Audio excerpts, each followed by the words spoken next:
Dapat ako ang ano eh, video mo eh, para makita. Kasi magkasinlaki kami.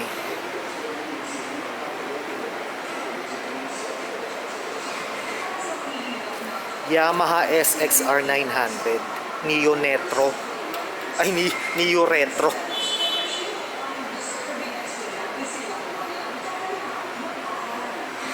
Neo Retro Standard Motorcycle.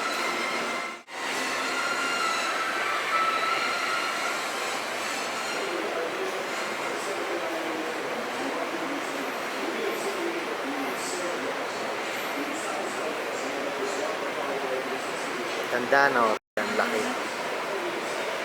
Ano mo nga yung upuan, baba ka. Tignan mo nga yung upuan kung magiging komportable ka dyan. Ano sa tingin mo? Hindi. Parang ang liit eh, no?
Niya. Classic yung kanyang design pero meron siyang modern technology na nakalagay sa system ng motor ito gaya ng dual channel ABS, meron siyang traction control, cornering ABS, meron din siyang cruise control para sa akin galing pang Pampanga tapos magbiyahe na sobrang layo kaya pagkadating sa expressway, magpo-cruise control na po tayo kaya naman hindi siya nakakapagod gamitin. Meron siyang napaka-muscular na tangke, meron siyang bar and side mirrors as stock, nasa side na siya. Meron siyang maliit na LCD screen so lahat ng details nandiyan na. Hindi siya na full screen pero dito sa mga side niya meron siyang mga indicators so buong control panel is ito ang pinaka-paborito ko sa kanya, meron siyang quick shifter and auto-blip. Pagdating sa pag-shift, napaka-exacto ng pasok ng gear. Sobrang accurate, effortless yung paggamit sa kanya. Ako pansin yung kanyang upuan, at ito parang nakakapag-takademi. Ngayon na ako sumalis na naman tingnan kapag nakakakas kasi nakatago yung sa kanya. Every binahat ng ilog niya sa headlight, signal light, tail light, dapat yung ilog sa private plate number. Para sa kulay ng XSR, dalawa kasi available dito sa Pilipinas sa black at ito na powered ng blue. Para sa akin, mas maganda itong blue. Sinamahan pa ng gold na kulay ng Works. May traction control ba to? Wala. ABS niya, harap. Ay, yung likod. Harap lang. Di ba? O hindi magulo yung kulay niya. Medyo pagka-bronze to. Yung likod. Tapos konti mo ng max. Ang presyo ng Yamaha XSR Oo, ABS nga yung likod. is 729,000 pesos. Available po yan dito sa kaya sa mga interested, pwede po kayo pumasya dito para makita ninyo ng personal kung gaano maganda ang XSR 900. Pwede rin kayo Single cylinder.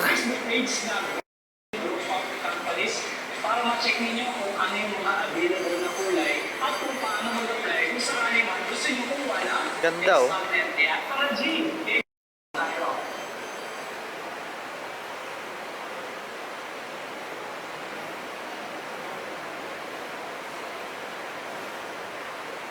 Discuss yung motor ko ng Timo. Alam Ito, ko, 250. nakahanap ako po. So, naghanap ako ng alternative. Naghanap ako ng pwede ko naging dagdag ko kayo.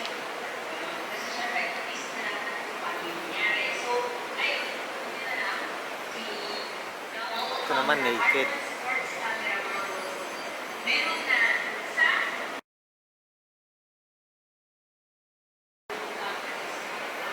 aromatization price. So, alam niyo mga boss, daw mga camera. Dito pala sa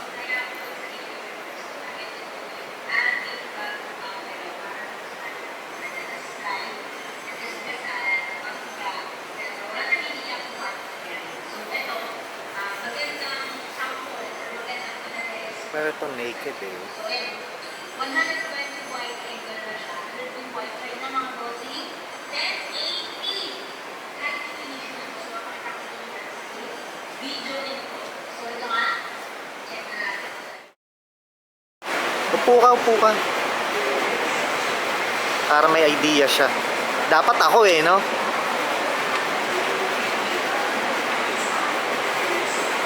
Yamaha SXR 155cc lang yan, oh.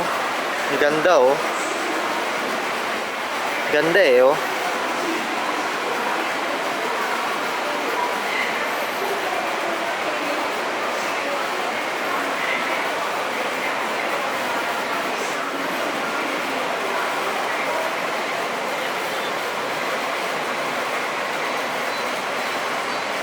Ito 150 lang din to eh, naked bike. Ayan oh, di ba gusto niya naked bike? Naked bike.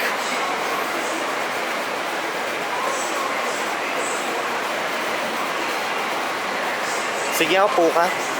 Ito 150 lang din to eh.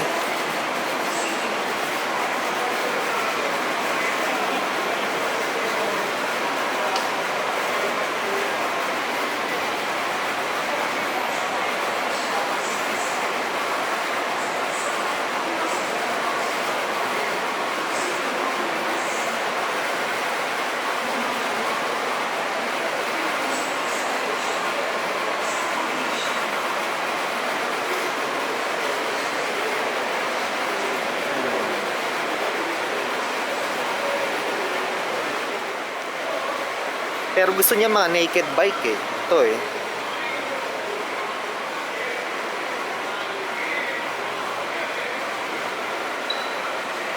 Parang hindi niya magugustuhan niya kasi may fairing eh. Sport bike eh.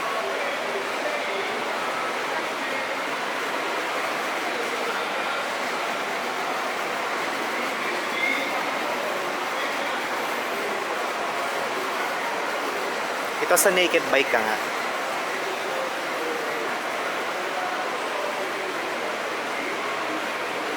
Upo ka.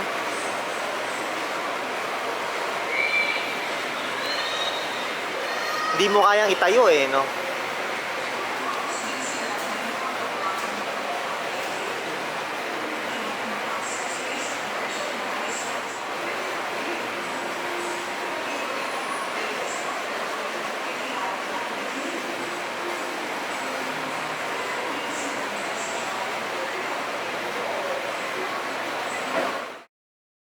Classic yung kanyang design, pero meron siyang modern technology na nakalagay sa system ng motor ito. Gaya ng dual channel ABS, meron siyang traction control, cornering ABS, meron din siyang cruise control para sa akin, galing pang Pampanga, tapos magbiyahe na sobrang layo. Kaya pagkadating sa expressway, magpo-cruise control na po tayo. Kaya naman, hindi siya nakakapagod gamitin. Meron siyang napaka-muscular na tangke. Meron siyang bar and side mirrors as stock. Nasa side na siya. Meron siyang maliit na LCD screen, so lahat ng details nandiyan na. Hindi siya na full screen, pero dito sa mga side niya, meron siyang mga indicators. So, yung control panel is ito ang pinaka-favorite ko sa kanya, meron siyang quick shifter and auto brake. Pagdating sa pag-shift, napaka-exact ng pasok ng gear. Sobrang accurate, effortless yung paggamit sa kanya. Ang pansin yung kanyang upuan, at ito parang nakakapag-takademi. Ngayon na sumalis na naman tingnan kapag nakakakas kasi nakatago yung sa kanya. Hindi lahat ng ilog niya sa headlight, signal light, tail light, dapat yung ilog sa private plate number. Para sa kulay ng XSR, dalawa kasi available dito sa Pilipinas, sa black at ito na power ng blue. Para sa akin, mas maganda itong blue, sinamahan pa ng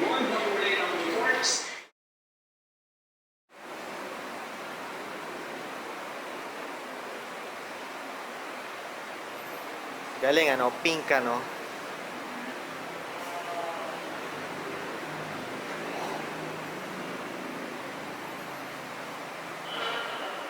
Ikaw, di ba, inupuan mo yan, abot mo yan?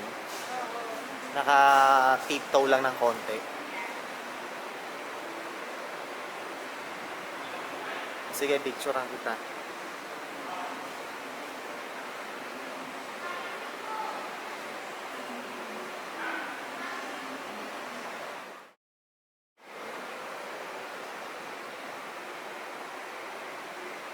Ah, may nakabili na. Ganda rin ng X-Max eh, no? Ayun yung ano, 350 oh. Ano mas type mo? Yan oh, yung 350. Yung ADV 350 Honda.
Classic yung kanyang design, pero meron siyang modern technology na nakalagay sa system ng motor nito. Gaya ng dual channel ABS, meron siyang traction control, cornering ABS, May hangin din ko. meron din siyang cruise control para sa akin, galing pang Pampanga, tapos magbiyahe na sobrang layo. Kaya pagkadating sa expressway, magpo-cruise control na po tayo. Kaya naman, hindi siya nakakapagod gamitin.